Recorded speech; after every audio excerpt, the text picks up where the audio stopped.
अब मैं आज के मेहमान खुसूसी मोहतरम जनाब तारिक अनवर साहब से दरख्वास्त करूंगा कि आप तशरीफ लाएं।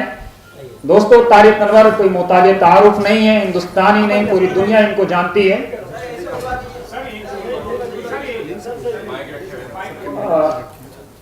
अब तारिक अनवर साहब आपको खिताब करेंगे।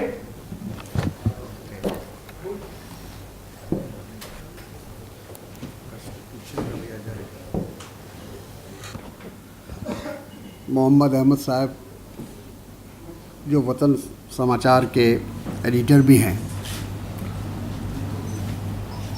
और हमारे छोटे भाई हैं, उनकी दावत पर हम सब लोग यहाँ आए हैं। यहाँ स्टेज पर मौजूद कमर आगा भाई, पानी साहब, डॉक्टर अंसारी साहब और यहाँ तमाम मुअज़्ज़िज़ हाज़रीन, बुज़ुर्गों,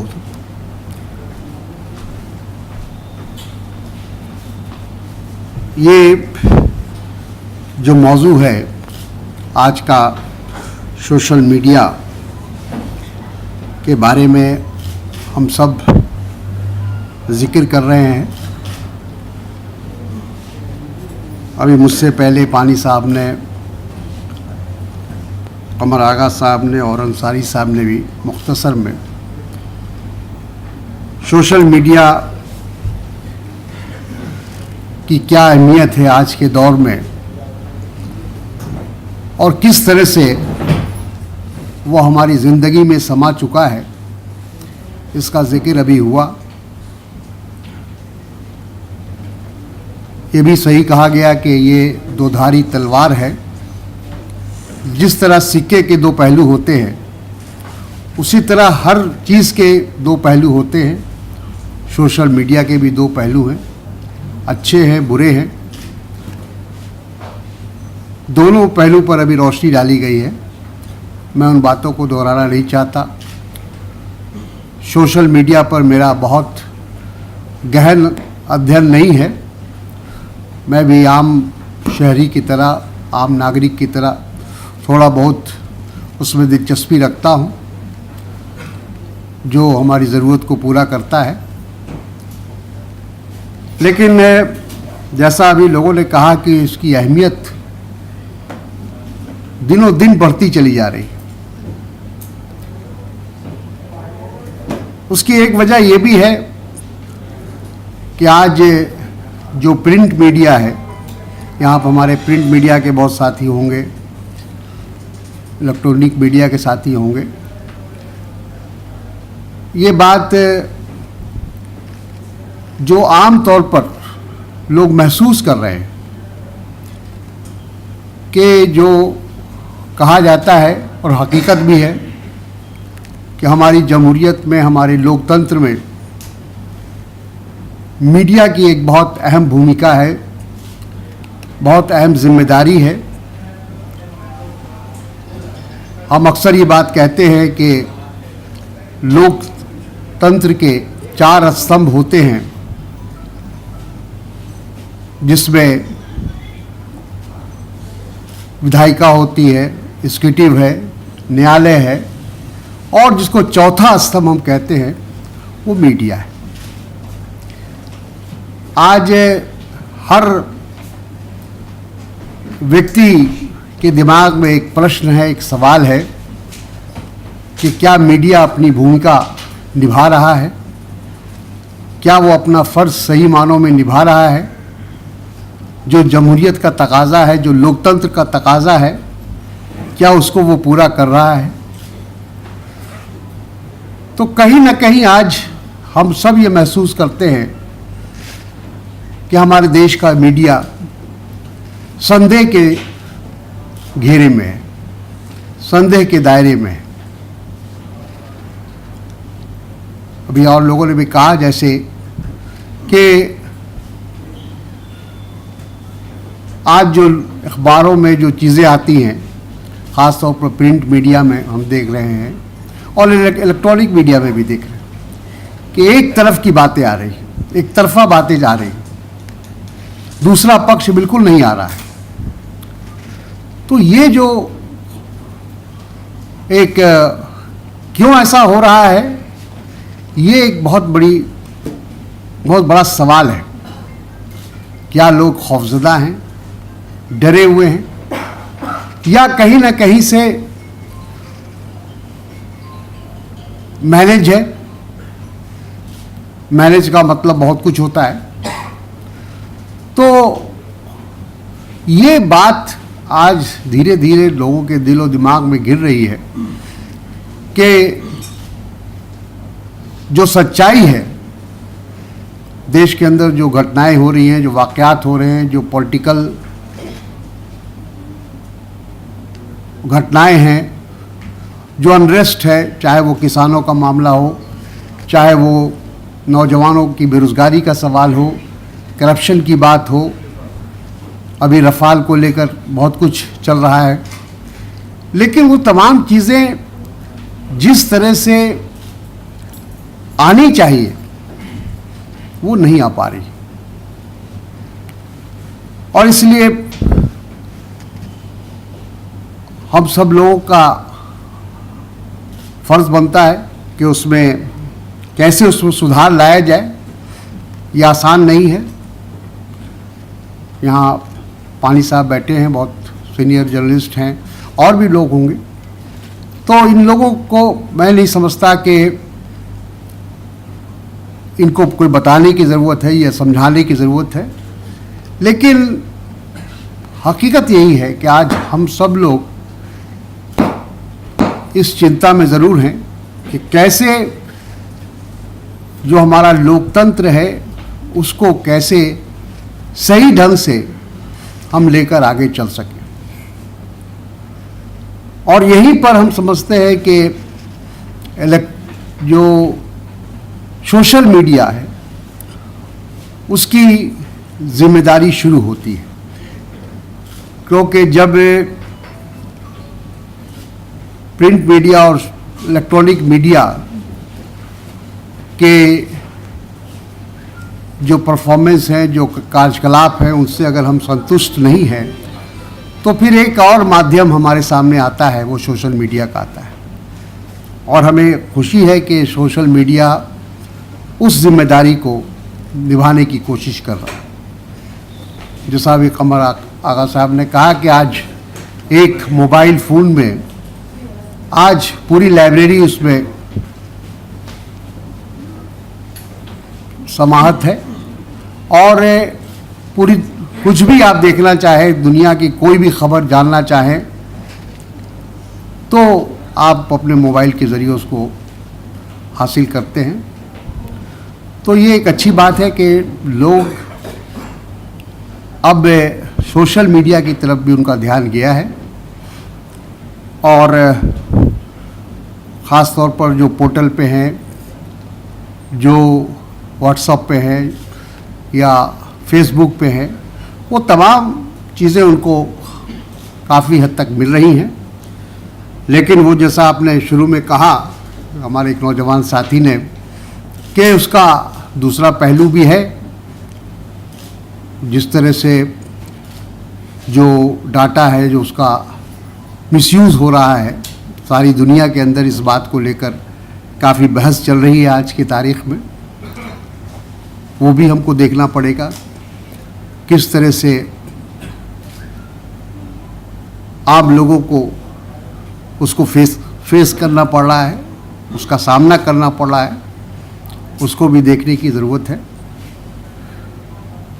सोशल मीडिया के ज़रिए हमने देखा है पिछले 10 सालों में, ख़ास तौर पर इसी देश के अंदर बहुत सारे आंदोलन, बहुत सारा जिसको कहते हैं पॉलिटिकल रिवोल्यूशन या कहिए, या तब्दीली आई है, बदलाव आया है, परिवर्तन आया है।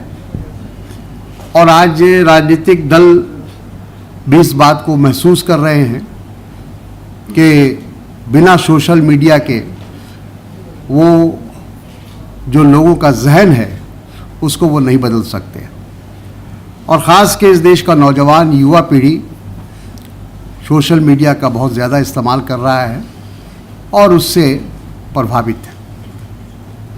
तो उस तबके को भी हमको देखना है। तो ये तमाम चीज़ें हैं। मैं जैसा पहले कहा कि हम बहुत ज़्यादा इसमें दखल हमारा नहीं है। एक आम व्यक्ति की तरह हम भी जो इंटरनेट और जिसको कहा जाए कि नॉन ट्रेडिशनल मीडिया का इस्तेमाल हम लोग करते हैं, और इसको आने वाले समय में और इसकी शक्ल और सूरत बदलेगी, हमें ऐसा लगता है।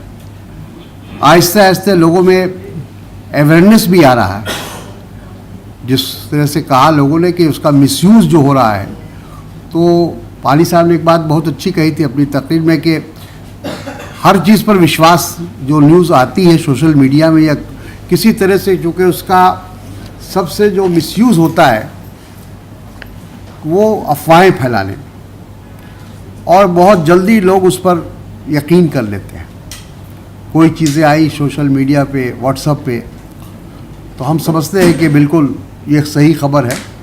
जब तक उसकी तरदीद हो, बहुत कुछ हो चुका होता है, घटनाएं हो चुकी होती हैं, वाक़यात हो जाते हैं, दंगे हो जाते हैं, फसाद हो जाता है।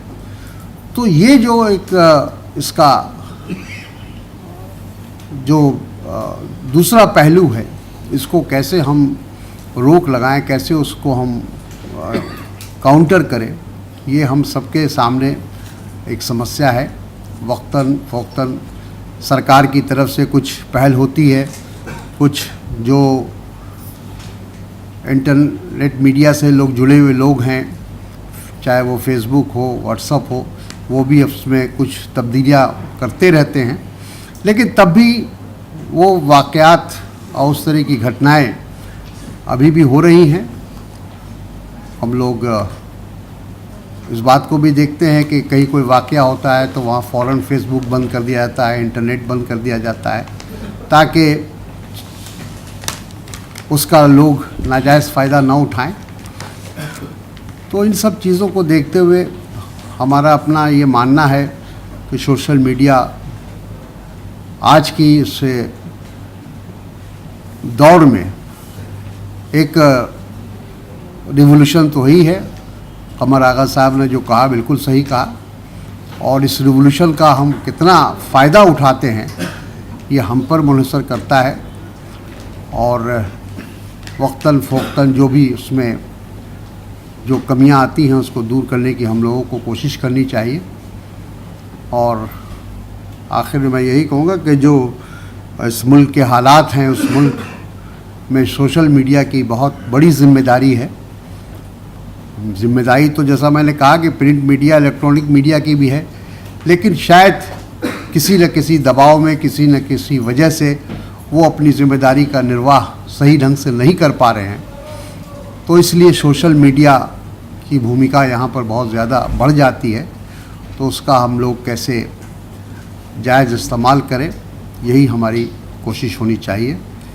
मैं एक बार फिर मोहम्मद अहमद साहब को और उनके वतन समाचार से जुड़े हुए तमाम साथियों को मैं मुबारकबाद दूंगा।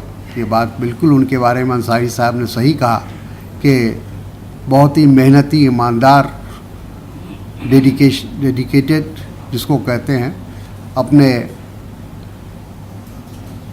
जर्नलिज़्म के लिए उनकी जो सोच है, जो उनकी लगन है, यकीनन ऐसे लोगों को आने वाले वक्त में ज़रूर कामयाबी मिलेगी। मुझे इस बात का यकीन है। उनकी मेहनत रायगा नहीं जाएगी और वो आने वाले वक्त में एक अच्छे जर्नलिस्ट तो अभी भी हैं वो, लेकिन और ज़्यादा वो आगे जाएंगे। और ये सिर्फ़ उनकी मेहनत और ईमानदारी की वजह होगी। मैं आप सबका शुक्रिया अदा करता हूँ और फिर एक बार मोहम्मद अहमद साहब को यहाँ हम सबों को बुलाकर एक अच्छे मौजू पर, एक अच्छे विषय पर चर्चा के लिए सबको इकट्ठा उन्होंने किया, मैं उनका शुक्रिया अदा करता हूँ। जय हिंद। एक सवाल पूछना चाह रहा था, एक सवाल पूछना चाह रहा था तारिक साहब से। क्या आप कोई मैं ये कह रहा था कि आपने अपने तकरीर में अभी मेंशन किया बहुत से मूवमेंट्स के बारे में, और मूवमेंट के बारे में अगर ज़रा सा आप बताएं तो बहुत अच्छा होगा, इसलिए कि लोग सोशल मीडिया के अलावा भी आपसे कुछ सुनना चाहते हैं। स्टूडेंट मूवमेंट, किसान मूवमेंट, फिर उसके अलावा जो चल रहा है डिफेंस डील्स वगैरह के बारे में, उसमें आप क्या सोचते हैं? एक चीज़ और फिर आपका क्या रुझान है, किस तरफ सियासत जा रही है, ब्रीफ में अगर आप बताएं तो यहाँ पर। नहीं, ऐसा है कि हम आपका ये सियासी फोरम नहीं है तो हम सीधे सीधे सियासी बात करना नहीं चाहते थे, और इसीलिए हमने दबे लफ्ज़ों में जो भी हम मुनासिब हमने समझा, हमने आपके सामने बातें रखी। और ये बात तो ही है कि अब आपने छेड़ दिया तो मैं कुछ कह डालता हूँ। 2014 भी सियासी है, 2014 से तो सियासी इस्तेमाल होता बिल्कुल रहेगा। बिल्कुल बिल्कुल उस ताल्लुक से भी आप कुछ बताएंगे तो लोगों के लिए नहीं, बिल्कुल। हम लोगों ने सोशल मीडिया का जो महत्व है, सबसे पहले तो जो दिल्ली के अंदर ख़ास तौर पर, फिर पूरे हिंदुस्तान में भी एंटी करप्शन जो मूवमेंट चला अन्ना हज़ारे का, उसमें उसकी एक बहुत अहम भूमिका रही और उसने बहुत लोगों को प्रभावित किया, नौजवानों को बहुत आकर्षित किया और उसका इम्पैक्ट भी हम लोगों ने देखा। ओवरऑल उसका इम्पैक्ट हुआ और पूरी सरकारें बदल गई। और साथ साथ उसके बाद 2014 में भी जो पार्लियामेंट का इलेक्शन था, उसमें भी सोशल मीडिया की बहुत बड़ी भूमिका रही और हम कह सकते हैं कि बहुत सारी बातों को सोशल मीडिया के ज़रिए फैलाया गया और लोगों ने उस पर यकीन भी किया। लेकिन अब जब 2019 आ रहा है, इलेक्शन नज़दीक आ रहा है, तो लोगों को इस बात का एहसास हो रहा है कि जो बातें उस वक्त फैलाई गई थी, कही गई थी, उसमें क्या हकीकत, क्या सच्चाई थी। अब जैसा अभी आपने जिक्र किया, एक तो ब्लैक मनी के बारे में, कि ब्लैक मनी उस वक्त एक 2014 का एक बहुत बड़ा इशू था कि जो फॉरेन में, बाहर में जो काला धन है, उसको हम वापस लाएंगे। और उसके बारे में कहा गया था कि काला धन, आइए तशरीफ लाइए, बताइए भाई।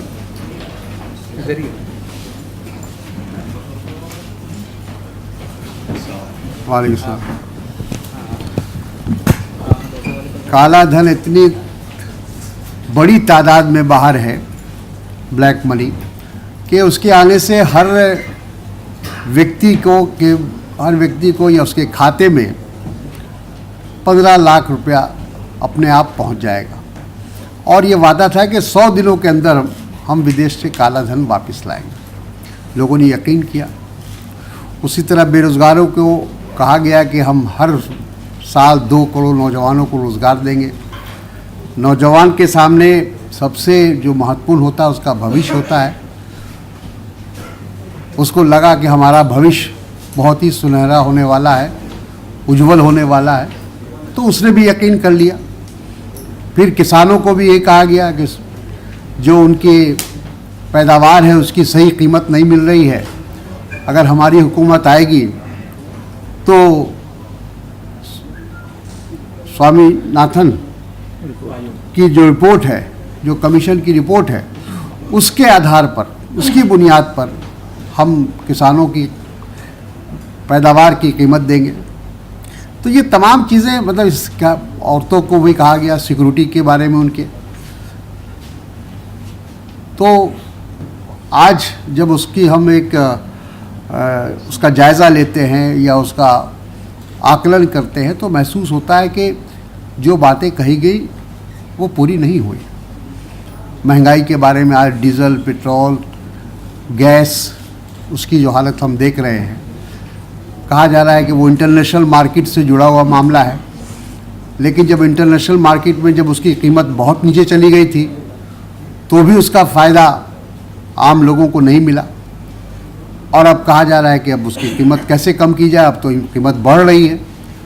तो हर हालत में जो बेचारा आम आदमी है वो उससे परेशान होता है, पिसता है।